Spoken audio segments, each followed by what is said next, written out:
യേശുക്രിസ്തുവിൻ്റെ പരിശുദ്ധ നാമത്തിൽ ഏവർക്കും സ്നേഹവന്ദനം. അനുഗ്രഹീതമായ കർത്തൃദിനത്തിനായി കർത്താവിനെ സ്തുതിക്കുന്നു. ഇന്നത്തെ വചനധ്യാനത്തിനായി പത്രോസ് എഴുതിയ 1-ാം ലേഖനം 5-ാം അധ്യായം 10-ാം വാക്യം വായിക്കുന്നു. എന്നാൽ അല്പകാലത്തേക്ക് കഷ്ടം സഹിക്കുന്ന നിങ്ങളെ ക്രിസ്തുവിൽ തൻ്റെ നിത്യ തേജസ്സിനായി വിളിച്ചിരിക്കുന്ന സർവകൃപാലുവായ ദൈവം തന്നെ യഥാസ്ഥാനപ്പെടുത്തി ഉറപ്പിച്ച് ശക്തീകരിക്കും. കിരാതനായ നീറോ ചക്രവർത്തിയുടെ കാലത്ത് ക്രിസ്ത്യാനികൾക്കെതിരെ അതിക്രൂരമായ പീഡനം നടക്കുന്ന വേളയിലാണ് അപ്പസ്തോലൻ്റെ എഴുത്ത്. ആശ്വാസവും പ്രത്യാശയും പത്രോസ്യ എഴുത്തുകളിൽ നിറഞ്ഞു നിൽക്കുന്നു. ഈ വേദഭാഗത്ത് ആരാധനാത്മകമായ 2 ചിന്തകൾ ഉണ്ട്.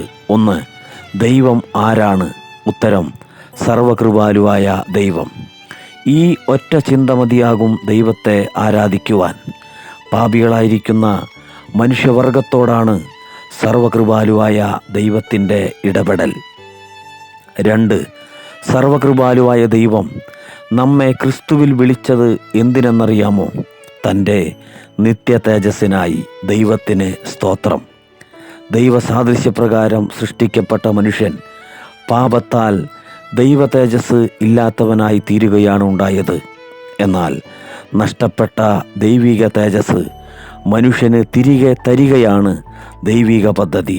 ഓഹ്, എന്തൊരു ദൈവകൃപ! അല്പകാലത്തേക്ക് കഷ്ടം സഹിച്ച പത്രോസിൻ്റെ അനുവാചകർക്ക് അനൽപമായ ആശ്വാസവും പ്രത്യാശയുമായിരുന്നു ഈ വാക്കുകൾ.